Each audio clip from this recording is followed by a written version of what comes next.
phone. So I thought I was talking to it, but really I wasn't talking to it and getting the audio from my phone. Can't hear it very well, that's probably why. Did you? Maybe I talked loud enough and, oh well, we got a cord hanging. Okay, so this is one of my favorite pies to make, mainly because it's super simple, but it also came out of a diabetic-friendly cookbook. So if you have friends or whatever that are diabetic, they can eat this in moderation. So they can't eat half the pie because it's diabetic friendly. They can eat maybe an eighth of it, or even a 16th of it, depending on how big you cut it. So first things that you're going to do, you'll notice that recipe, there's like different categories of ingredients, basically because you're adding them at different times. So for the first little category, we have our soy milk, our Mori-nu tofu, little bit of vegan mayonnaise, the little bit of tang to it, and then our cornstarch. So Mori-nu tofu, you can get that at Walmart, you can get it at Meijer, get it at Kroger. It's usually refrigerated, but you can, no, where's it at? Not in the refrigerator. Is it? Just buy it at I don't know. Okay, so the healthy eating. See, I usually buy it either through stores or through Country Life. So I have no idea where to buy it in the stores, but I know it is in the stores. So it has like these little things that says, oh, along this line, this line, blended. So you just pop, it's going to cut straight across, and that just saves a lot of frustration. All right, so if you're going to do a whole recipe, you would just use this whole container. I'm only going to use half of it. We're doing a single recipe, and half of a container is about 3 cups.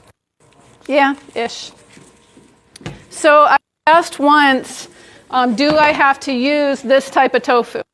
No, you don't.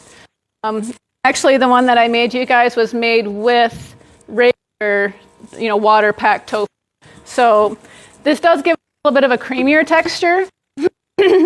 But honestly, once you mix it up and add your sweetener and your flavorings, you can't really tell too much. Rice. Oh, you want a recipe? You ain't get. That's what it sounds like. Rice and beans.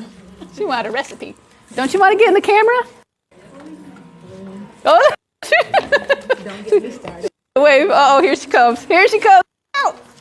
It's Ebony. Speak up. We can't hear you. No. So we got our tofu in here. Now we're only going to pour 1 cup of the soy milk.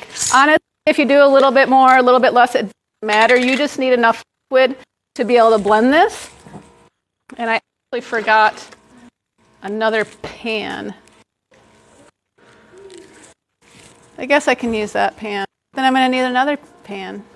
We'll just use that pan. Okay. So we have our soy milk in there. We have our tofu. We have, where is it?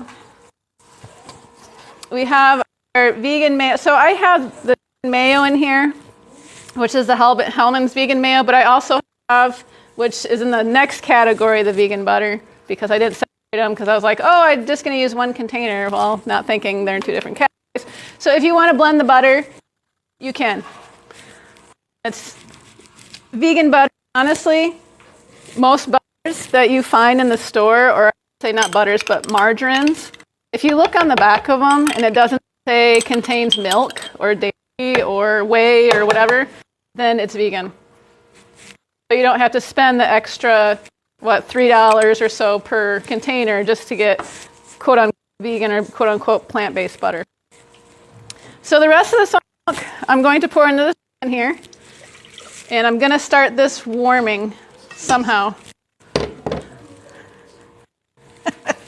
I'll have to see if Deborah might be able to get me the burner for it.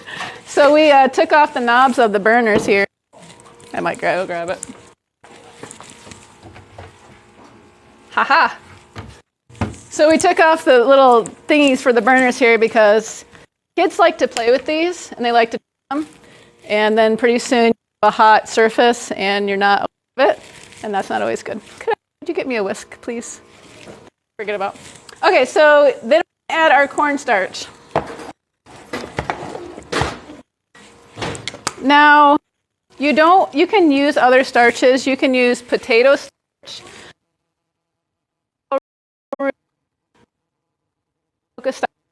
not the same.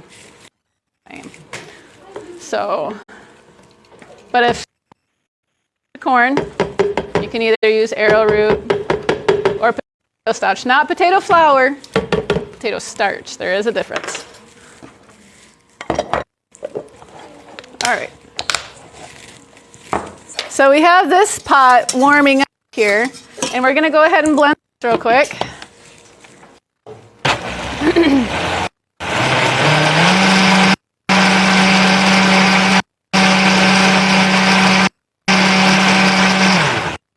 All right, super simple.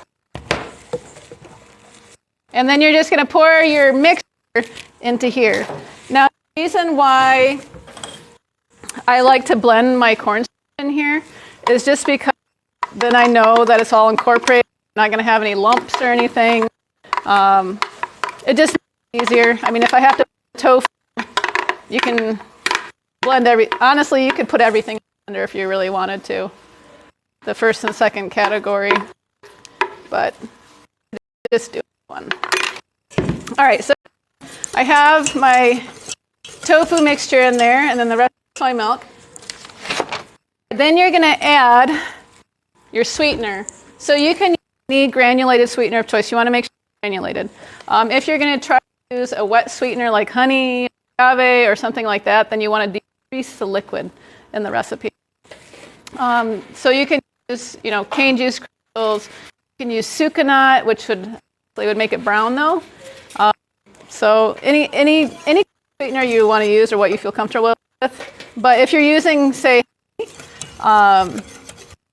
you would want to use just a little bit less because it has a stronger flavor, and it'll change the flavor of the pie, but it'll still be good. Not everybody wants to use granulated sweeteners or sugar, whatever. Okay, so we got sugar in there. We already got our butter in. We got a little bit of vanilla, about a teaspoon-ish, spoon and a half. It's okay if you get a little bit more. Then the thing that definitely makes the recipe. Oh no, not yet. Not that. All right, then we have our salt. Salt was down here because I needed it for the potatoes. All right, a bit of salt. And then we're just going to stir this until it thickens. So while we're waiting for it to thicken, tonight we're going to use a graham cracker crust that I all day. It's probably the best place that you can get graham cracker crusts, and they're good. They do have gluten-free graham cracker crusts, but they're outrageously expensive. But they taste good. If you have the money and you don't care and it's like a special treat, you can buy a gluten-free one.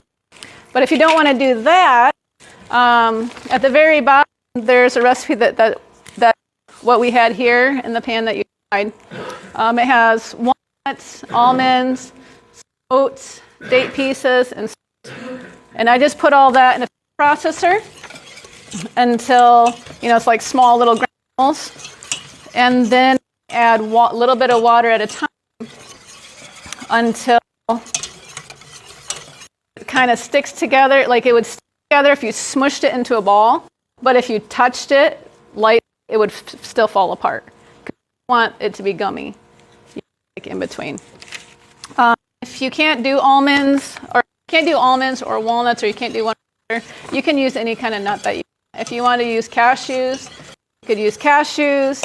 If you wanted to use almonds, you could use all almonds. If you want to use all walnuts, you could use all walnuts. Basically, it's just a cup of nuts, whatever you have on hand. What would be really good is what are those called? Brazil nuts. Those are the long ones, right? Those would be really good in it. They'd be super meaty, and those are like the highest fat content nuts, so it would taste super simple. But it wouldn't be simple. It'd be good. Good for you. All right, so this is going to take a few minutes to thicken. So while we're waiting for this to thicken, any questions with what we've done so far? Can I use? Oh, that's a good question. So, for people that didn't hear you, the question was, can you do this in a Vitamix? So, if you were to do that, I would wait to put the in until it's thickened. But yeah, if you had a Vitamix, honestly, you could put everything in up until for the coconut extract, and then just let it blend into, that little bit of a lake. All right, I'm done for you type thing.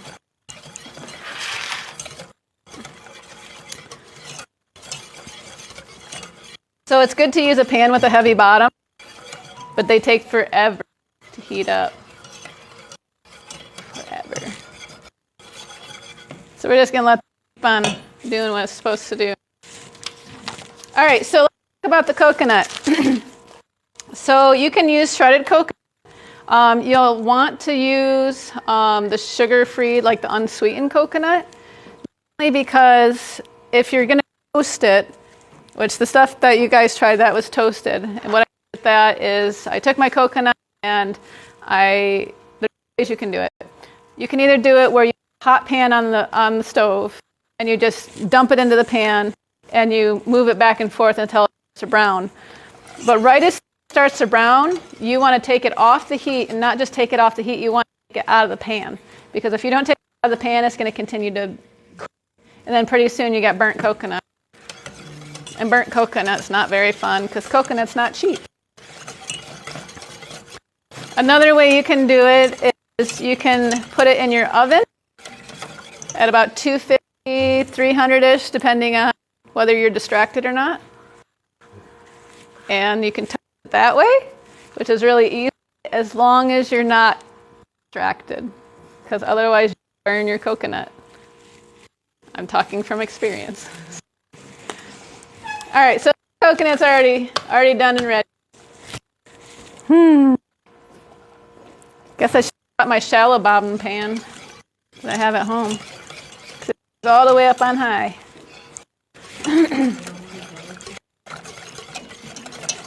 Well, I'm standing here mixing this. This coming Sunday, we have a cooking class, and this is one that you don't need to bring any food to. You just bring friends and frenemies and whatever you have.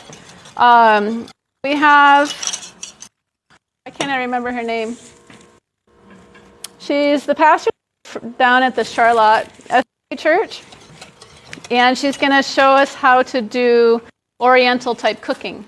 And from what I heard, some of it's going to be hands-on, which is going to be interesting and kind of cool. So that's 5 o'clock on Sunday. If you like Oriental food and you have friends that like food and they want a free meal, you just bring them. And then they get recipes along with it and everything else. Man, it's taking forever. You know they say a watch pot never boils. Maybe if I walk away, it'll... Yeah, then it would burn. That's usually the way I go. I know. I'll clean up my mess a little bit. I'll clean up my mess. If I clean up my mess, then I'm distracted. It will do what it's supposed to do. Maybe. We'll see.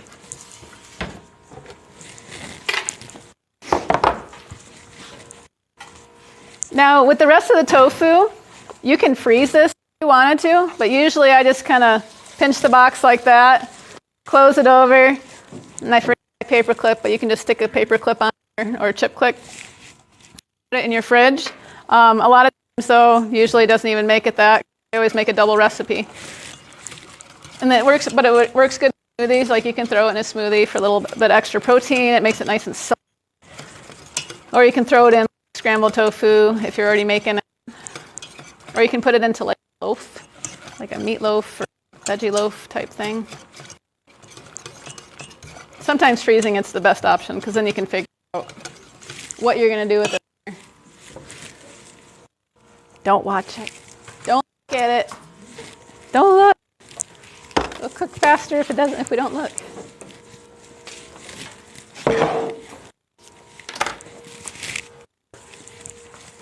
It's probably I put it on the small burner.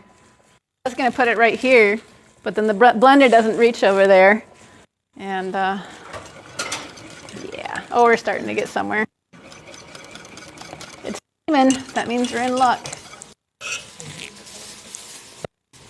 So there was a couple times when I've made this that I've put like frozen fruit or fresh fruit on the bottom of this and then put that over it so that when you cut into it you have like fruit on the bottom. It tastes really good with mangoes because coconut mangoes. Yes. All right, now we're making some headway here.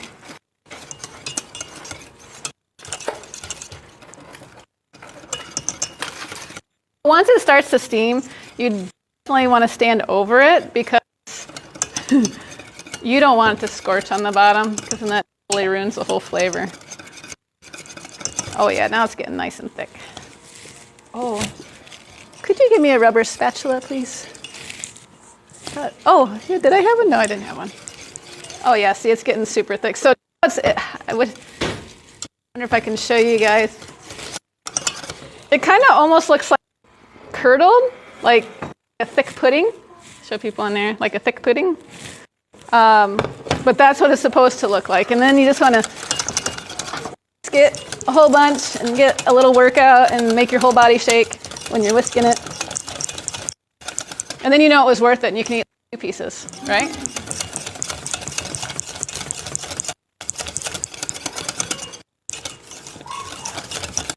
All right. We're done. All right, so I don't know if you guys can see this, but it's literally like a pudding. It's like thick like a pudding. All right. So now the easy part. You just take your stuff and you pour it in.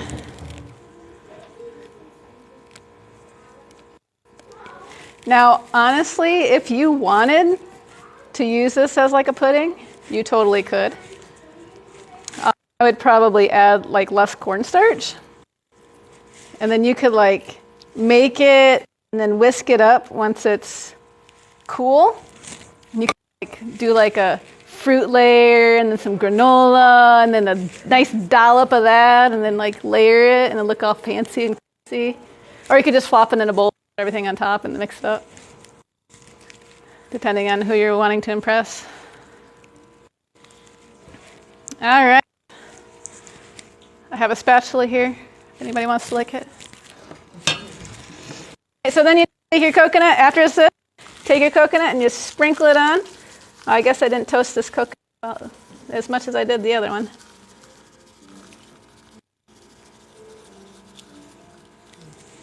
All right. I don't think I measured that. I think I dumped it in there. All right, so then we're just going to put this in the fridge, and it takes anywhere from 2 to 4 hours to set totally. And you don't want to cut this until it's set, because if you do, it's just going to be gummy. It's not going to be. But when you put it in your fridge, you want to make sure not to put the cover on it until it's totally cool, because otherwise you'll get condensation on the top of the lid, and then that will drip on it, and it just tastes bad. But once it's cool, then you can put this on it and cover it up or whatever. I usually make it the day and then so it's ready for the next day. Because if you make it in the morning, then you're just like, ready yet? And at lunchtime, it's not ready yet. It's still just a little bit, and then you're like, oh, I got to wait all the way till dinner time. And dinner time, you're like, oh, I shouldn't eat that much. I shouldn't eat that much pie at night. So, all right, any questions? All right, super simple. Cool. All righty, I'm going to put this in the fridge, and then I'll show them the recipe. And oh, there's an Instant Pot in here. All right, let everybody see the recipe on here, and then what I'll do is I'll upload it. There we go. Oh, there was a cord in front the whole time. Those poor people. They'd be like, there's a cord in the way. I couldn't see what you were doing. You literally need a cameraman. I know. What are you guys all doing? None of you guys are doing nothing. No. All right, yeah, I'll post that. So, all right, finish.